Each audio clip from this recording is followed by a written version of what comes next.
I'm really nervous to film this video. One of the reasons is because I have a very good feeling that a lot of people who are going to see this are either going to think I'm crazy, which, valid, or those who do know me, who don't really know maybe as much as they knew, are going to treat me a little bit differently. But I think that this is something that needs to be talked about, and I am really hoping that another mom will look at this and know that they're feeling this way too, and be able to take that and reach out so that maybe I have someone else who understands what I'm going through, or can look at it and say, I'm not alone, because we're not. So let's take a look back. So at the beginning of the month, I ran my first 5K of the year, my second 5K ever. And this is the first one that I had done where it was strictly a 5K. First one, like I said, was an inflatable, totally different, but whatever. Anyway, and during that video, I made comments about how running definitely has been helping me during the pandemic. And it definitely has. I have a very good feeling that if I wasn't doing some form of outlet to make sure that my physical health was good, then my mental health would be a lot worse than it already is. But I have a lot I need to say. One of the reasons that I haven't been filming and I haven't been doing a lot on social media lately is because 2 weeks ago, when I was filming a day in the life video with Michael, this happened, and I'll insert the clip here. So I think this is probably going to be the last part of the video today. My cousin just called before Michael got up from the nap and asked us if we were like going to restaurants and stuff like that, and my husband and I have chosen a really difficult thing still.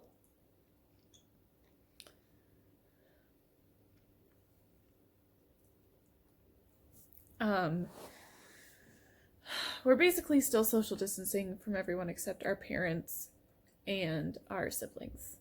Hence why Cecil and his girlfriend come over, because they live together, so. But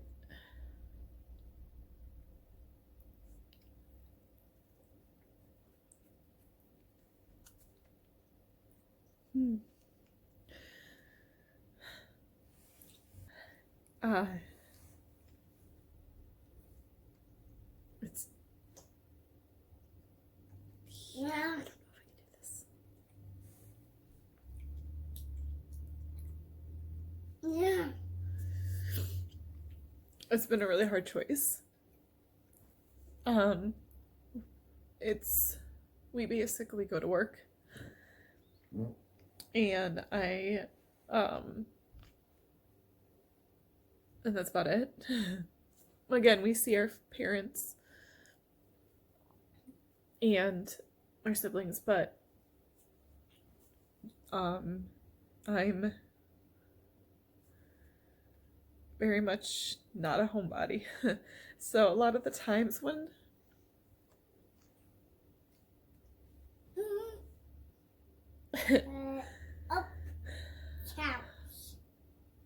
I would get overwhelmed, or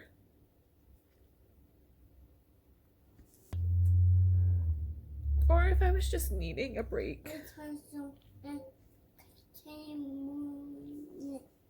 We had so many people to rely on for that.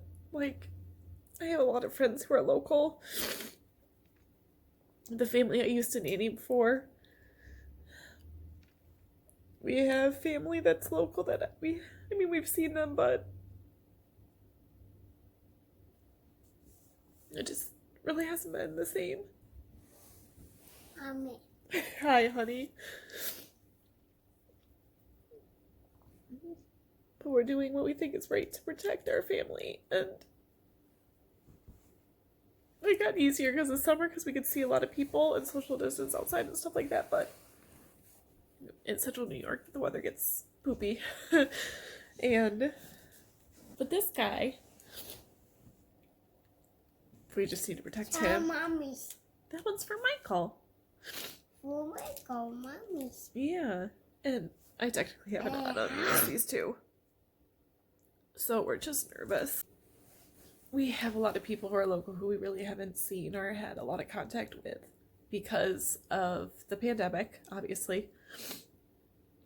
And like I said in one of my previous videos, I'm definitely a person who relies on my village to be a good parent.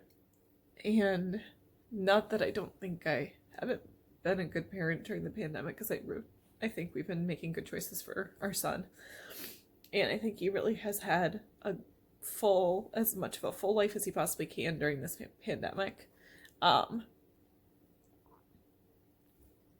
But I miss my village. I'm thankful we have part of our village now, because we didn't have anybody until August. So basically from March until August, we just went to work and we're home. And that was it.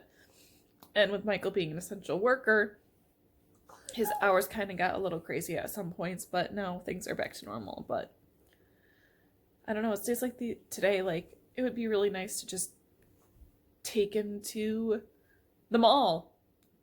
It'd be really nice to go to the mall.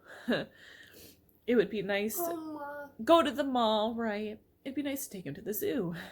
It would be nice to see my friends and, like, not have to be outside if we don't want to be. Because, again, it's cold out. I lost it. And I'm finding that at least once a week this happens, where I just have days that I cannot control the sadness. And there's a lot of reasons why that is. It seems that I am trying to make it so that things are perfect for Michael, because a lot has changed, and children don't naturally deal with change very well. And I have a good feeling my son's going to be one of those kids, because I do not deal with change very well, and neither does my husband. We don't appreciate change. We don't like it. It's just not something that we can adapt and adjust and overcome it quite as easily. And the pandemic, especially, has not been easy for me. I've been able, when the weather's nice, been able to see friends socially distanced, which has been wonderful. Except the fact that one of my love languages is physical touch, and that I think has been the hardest for me. We basically went from March, when the country shut down, until August 1st, where we were socially distanced from everybody, except going to work, obviously.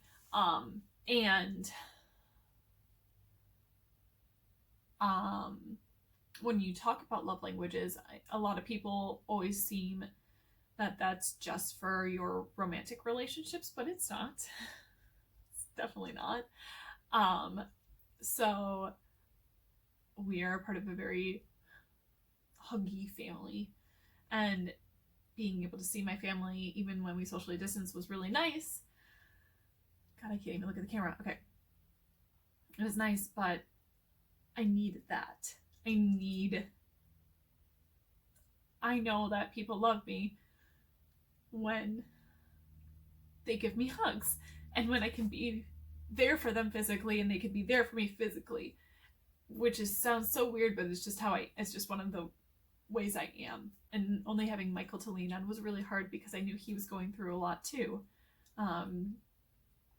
He was an essential worker in a grocery business, and he still is. And it was hard for him. He was terrified. I was terrified. There was just a lot going on. One of the other reasons this was hard is I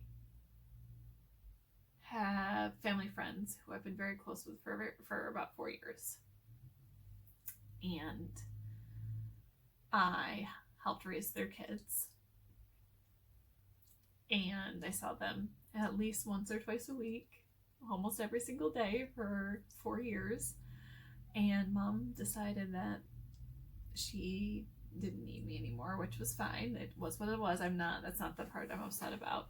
I got to help out with her youngest maybe once a week with Michael, which was great because they're only 6 months apart. And then the pandemic hit. And from March until July, I only saw them via Zoom. I struggle with that till today too, because I can see them, but I can't be there for them the way that I normally am. And it's harder because they're going through a really hard time right now. And it kills me inside because I'm the kind of person who needs to be there for people who she cares about, because that's just the person I am.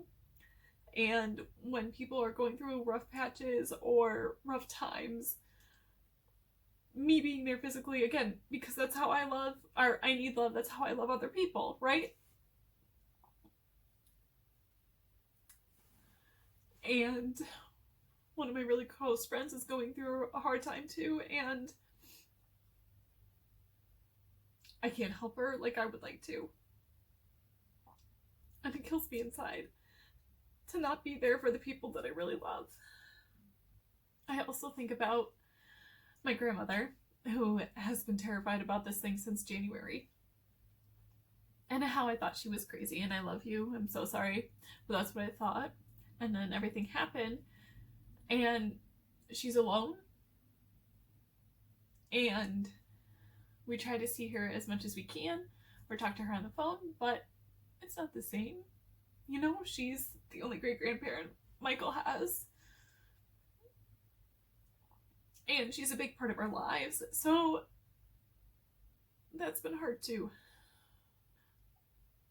I feel, and this is gonna sound really crazy, but the days where I had my worst days, I feel like I did when I first had Michael.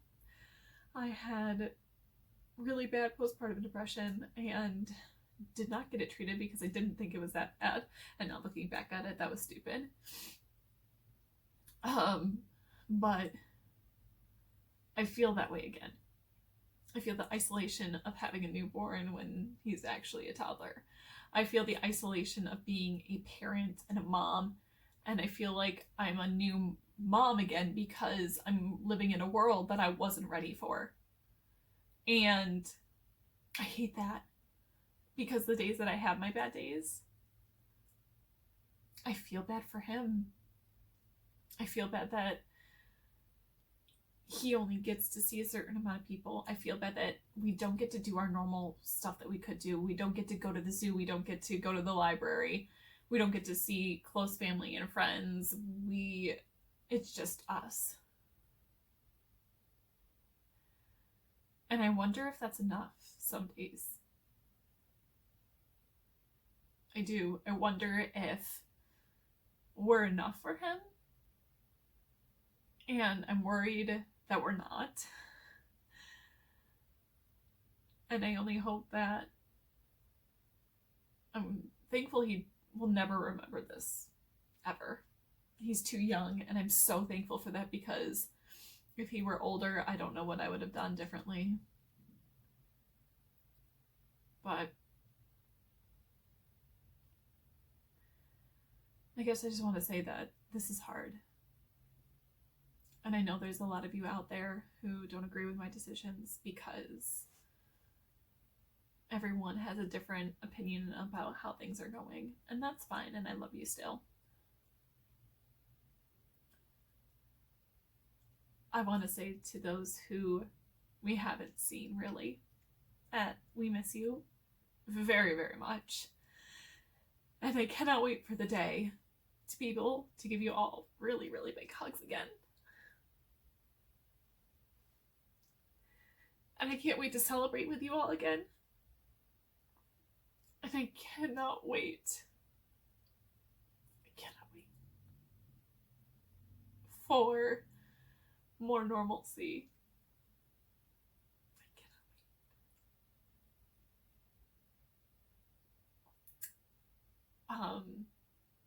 So I've taken the past few weeks to kind of focus on myself and my family. I guess something else I want to say is that if you're a mom out there who is going through this pandemic with me, who feels just as isolated or just as sad because you're missing friends and family, we got this. There are going to be hard days, and those hard days sometimes are outweighing the good ones. But reach out if you need someone. I think that's it. Just want to let you guys know I am starting new stuff on my channel. And things will go back to video normal next week. We'll still have a day in the life. We will still have... I'll start back up with my cooking stuff. And I have a new segment I'm filming as well with my brother's girlfriend who he lives with. And I'm really excited for that. And to all those moms out there, you're not alone. To everyone out there who's struggling during this pandemic still, even though it's been months and we've had some form of normalcy back, you are not alone. And it's okay to be sad. And to crave normalcy. It's okay. It is. We'll get through this together. Bye, guys.